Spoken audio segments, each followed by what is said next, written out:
Welcome to another episode of the Abundant Wellness Podcast. We have the immense privilege of having Michelle Moore here, a licensed mental health counselor and neurofeedback practitioner. And we're going to be talking all about postpartum today, postpartum mental health, that postpartum experience. We're going to be sharing a little bit of our own personal experiences here and just different modalities that we can lean into if that's the season that you're walking through in postpartum. So welcome, Michelle. Thank you so much for being on with me today. Awesome, Andrea. Thank you for having me. I appreciate it. It's Yeah, exciting. it is exciting. It's fun to reconnect. For those of you that are Mhm. listening, Michelle and I were besties in high school. We did Yep. competitive choir for a long time. Mhm. Ended up moving about 5 minutes away from each other after Yeah. going to college in separate states. And so just fun to reconnect and talk about some similarities in life. So I Uh, would love for you to share a little bit about you, what you do, who you are, and then we'll kind of dive into postpartum. yeah. So I am a mom of three. My oldest is 7 and my youngest is 8 months, actually coming up on 9 months really soon. So probably need to get used to saying 9 months here. 9 months, yeah. My middle son is 2.5 years old. He was our COVID baby. So, happily married to Joshua Moore, who's been on the podcast with you. He's also a licensed mental health counselor and does neurofeedback and brain mapping, and is why I got into neurofeedback specifically.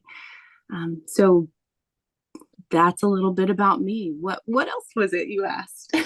Oh, I was just gonna say, yeah, about what you do. So you Yeah. do neurofeedback in Mhm. conjunction with therapy counseling. Do you also do Mhm. EMDR? I feel like I Yeah, remember. I have EMDR training.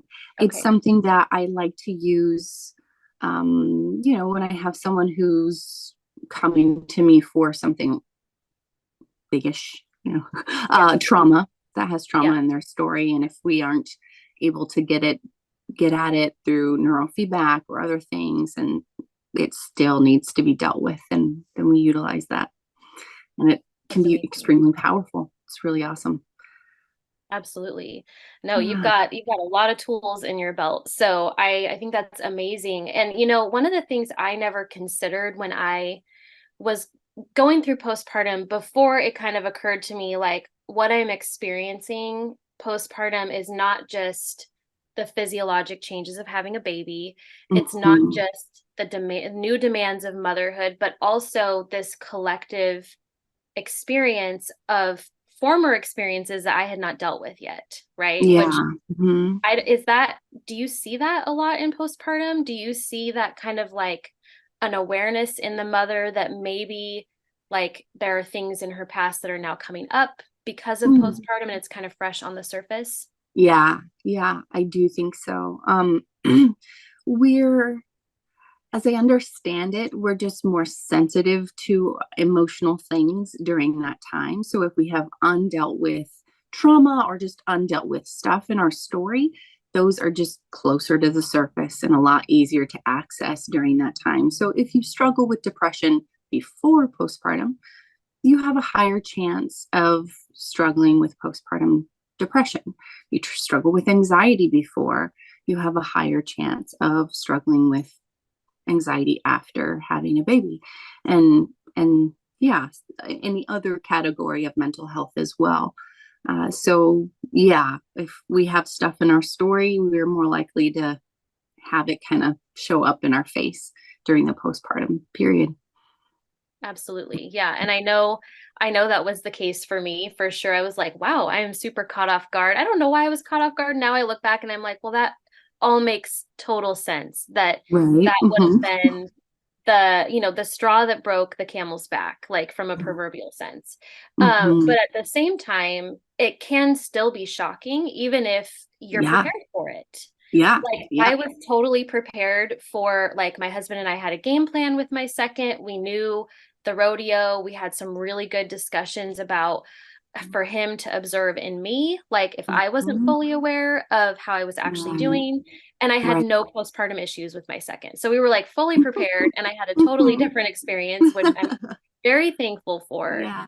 But I think even when you've walked it before, it doesn't make it less challenging to go through it again. And so, if Right. you have that in Agreed. subsequent pregnancies, because it's still Mhm. extremely uncomfortable. So, would you Mhm. share with us a little bit about your postpartum experience, whatever you're comfortable Yeah.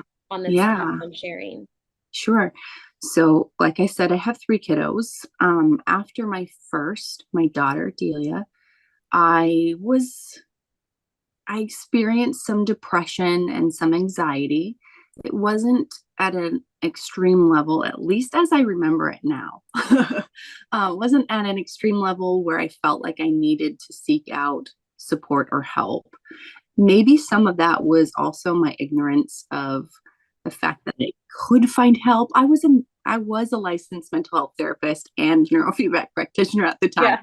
So, I should have had some awareness that I could reach out for help. But I think there was also this like, I'm the provider, so why would I be struggling? Where would Yeah. I go for help? I think I can handle this with all the tools I know. And I muddled through it. We were going through a lot of stressful things at the time too, which probably also made me think, well, this isn't postpartum. This is the other This is stress. other stuff. Yeah. Exactly. And things were sometimes not great, sometimes okay. And then pretty much when we stopped nursing, which was for her right around 2 years, um, things cleared up and things were okay, which has tended to be my pattern. Okay. I just, 2 years, that's a long time to be struggling. It's It not is. fun. Oh, But yeah, so we had some miscarriages in between Delia and my son Jude. And so there's a decent gap in between them. And so we were just really excited to be pregnant again. And yeah. it happened to coincide with all the craziness of COVID. In fact, we found out we were pregnant the same week that there were lockdowns in our state in March of 2020. That's wild. Yeah, it was crazy. I'm like, I'm not sure if I can do all of this on top Yeah. of, and at the time we were unsure of how severe COVID was going to be. In my mind, I was like, it's possible that people I know and love are going to die. Like, Right. this Yeah, might be there's the no way reality. to predict anything at that. I don't think anybody Right. knew what anything was going to look like at that point. Exactly. And I just remember thinking, God, what are you thinking bringing a baby into this crazy new world that might be so very different than what I've known to the state so far? Right. Um, and I did experience something that I don't think people talk about as much when we talk about postpartum. We talk about postpartum. Um, but it's kind of a category, perinatal, meaning the entire portion of a woman's life when they're trying to get pregnant, are pregnant after Right. pregnancy, Right. nursing, and like that whole category of a woman's life. And I started getting some panic, which I'm sure was brought on partly because of all the COVID stress Right. and hormones and whatnot. But that was kind of my first clue that things weren't going to be so easy This this time time around. around. Yeah. And um, his, I didn't, it wasn't so bad during pregnancy, definitely more so after, but there were still some signs of mental health. And I sought out a therapist at that time, I'm really glad I chose to do that. It was a program through where I was giving birth, which was a birthing clinic. It's actually now closed, which is kind of sad, Oh, um, in Portland. But there's one now here in Vancouver that has since opened and is awesome. I think, oh, I wish I could remember what it's called, Bridge City, something oh, like Bridge. Bridge Yeah, Birthing Bridge Center. Yes. something.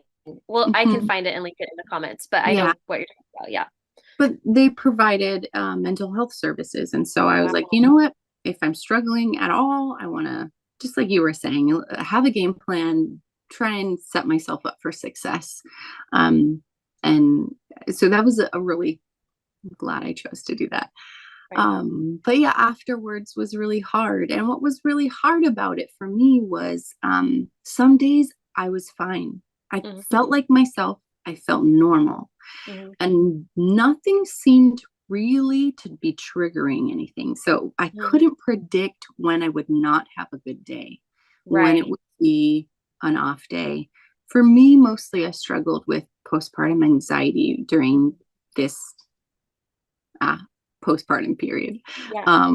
There were some days where I would feel depressed and sad, but it was mostly a lot of anxiety. Hmm. Um, and it just, was generalized, came from nowhere. Yeah. It Right. wasn't about a specific thing, but I did also struggle with some of the um,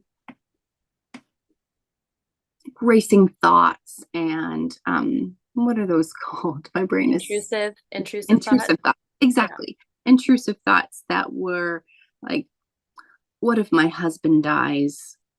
And then I would just spin out and couldn't get Random, off out of that train of thought. nowhere. Hmm. Yeah. Hmm. They like Yeah. hit you out of left field. They're the worst. Yeah. Yeah, they are, especially when they get stuck, which oftentimes they do. They kind of Right. you just can't let it go, and it's like, oh, why am I thinking about this? I want to go somewhere else, and just Right. can't. And it's really hard. And um, now I'm again in a postpartum period of my life, and it's somewhat similar, to be honest. There are days that are great where I feel normal. Oftentimes that happens to, nah, it's pretty unpredictable. I wanted to say the weekends tend to be better. Hmm. And sometimes they are, and sometimes they Yeah. aren't. Right. So yeah, it's pretty unpredictable. But what I have found, and what we found with after Jude was, well, even after Delia, was neurofeedback. It has been the most effective thing for me um, in helping regulate my nervous system and kind of get me from this wonky state of thinking, which is the Yep. only way I can describe it. It's really hard, people who haven't It is hard to experienced it, explain. Hmm. to explain it to them or help them have some understanding of what it feels like. Because Hmm. there's this part of you that knows, okay, this isn't real, or this isn't my normal state. And then Right. there's other part that's just like stuck in this like It's just off wonky. kilter Yeah. state. Yeah. It's wonky. That's a great way to describe it. It It's feels just wonky. almost like it reminds me of, at least for me, and maybe this is true for you, but it reminds me of, those like when you go to like not a like a circus and they have those weird mirrors where everything Yeah. feels a little bit distorted and off and you Yes. lose your perspective. Like if Yeah. you're looking at all the mirrors in the room, all of a sudden you Mhm. don't feel grounded. You're not Mhm. sure where you even came into the room, and Mhm. everything feels like you're aware of reality. It's not like a dissociation from reality, but it Right, it right. is a I can't find my footing. Like I can't, and Mhm. I don't know where I Mhm. lost my footing. Like Right. that's to me what that felt like, was just like Yeah. I don't even know Mhm. how to get back to, I know I'm in here somewhere, but like I don't know how to get back Yes. to her. So I Yeah. don't know if that's maybe a good way to describe it. But for That's me, a that good way to describe it for me. That feels very relatable. Yeah. absolutely. And Mhm. it's hard to, well, you kind of touched on this a little bit before we started recording. And I think this is a good thing to talk about because postpartum can happen to anybody. We know that there are some people that have, like you talked about, if you have a history of depression or anxiety, there's an increased risk for that. And we know Mhm. that that's the case. That doesn't necessarily mean you'll have a horrible postpartum experience, Right. but it does mean that there maybe are some susceptibilities Mhm. towards this being difficult. And I Mhm. think because anybody can experience this, whether you are like, I'm a nurse, I should know, right? Mhm. I should know, Mhm. there's that Mhm. whole conversation. Right, How right. do you how did you for yourself, like, because you mentioned this, like, I should know, like, I'm a mental health provider, I shouldn't be struggling. I think that's very Mhm. common, whether or not we're in the Yeah. field, quote unquote, or not. Hmm. So Hmm. what are some ways that we can take the shame out of it and just recognize that we're just human? And Yeah. because we're just human, like, we need to find some of the, like, how did you kind of work through some of that? So, one of my favorite concepts in mental health is self compassion. Mhm. Kristen Neff, I think that's how you say her name, is one of the like leading researchers in that field, and she has an Mhm. amazing TED talk about self compassion. I share it oftentimes with my clients, and I love watching it each and every time because it just reminds me about the idea that I need to provide myself some self love and some Mhm. compassion when I'm going through hard times. And instead of berating myself and saying, oh my gosh, you shouldn't be dealing with this because you're a practitioner and you're supposed Right, to be which a means helper and yeah, have it all together, right, um, you allowing myself to be human. And that's another key piece of self-compassion is um, the relatability in our humanness that we're right, not perfect and we can all as humans relate to the fact that we're not perfect. right. And so I try and remind myself of that in those times when I'm feeling shame or I'm feeling why why am I struggling, or I shouldn't be, or I should Right. have known better. And that's what that circles me back to. I'm human. Mhm. And I am, I have weaknesses and I have strengths and I have things that I can hurt into Right. that I got to work through as Exactly. well. Mhm. Well, and I think to a certain degree, it actually helps us to be better at what we do. It helps us to be, Agreed. Yeah. for me, like, I went through this what I went through something similar this last year. It wasn't postpartum, but I would equate it in intensity to what it was like walking through Mm-hmm. postpartum. I had COVID, and then I started notice some like brain fog kind of Mm-hmm. creeping in. Didn't Mm-hmm. totally feel like myself. My iron like completely bottomed out, and then that led to Yeah. like massive increase in anxiety and panic. Mm-hmm. And very similar, like it literally Yeah. felt so similar to postpartum that I was like, what is happening to me? And Mm-hmm. but having worked through that and having, had to really dig into my resources and like what's going Yeah. on in my body, how am I going to recover from this? Like, what do I need to recover? Because I've walked through something similar, but this is different. Like the factors are different. Mm-hmm. Um, it's enabled me to stay in a place of so much more compassion for the women that I work with that are like, I'm dealing with X, Y, and Z, and I don't know how to get out of it. And it does inform our work, I think, in a different kind of way. I'm not a counselor, I'm not a therapist. But I do, when I'm working with women's hormones, I do have they have my ear. And so I'm Yeah. very much in Yeah. an intimate space with them with that. Mm-hmm. So in a lot of ways, it does help us, I think, to be able to really sit with people where they're at and Yeah. empathize and Yeah. show some humanity, Mm-hmm. um, and to be able to offer some of that truth, right? Which is that nobody deserves this. Like nobody, Mm-hmm. you know what I mean? Nobody asks for this. I don't know anybody Mm-hmm. that's sitting there like, gosh, I really hope I have a horrible postpartum experience. Exactly. No.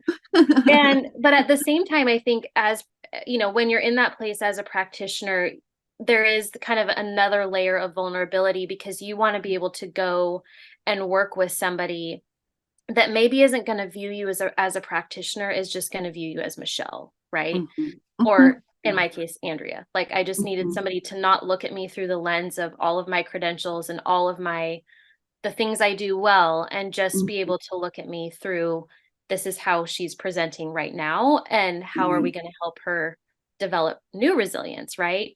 Um, Mm-hmm. how did that experience impact your faith? and Mm. vice versa. I would love to hear, just have some like Yeah. dialogue about it, because it is really hard. Um, it impacted in a huge way, to be honest. Both good and really challenging.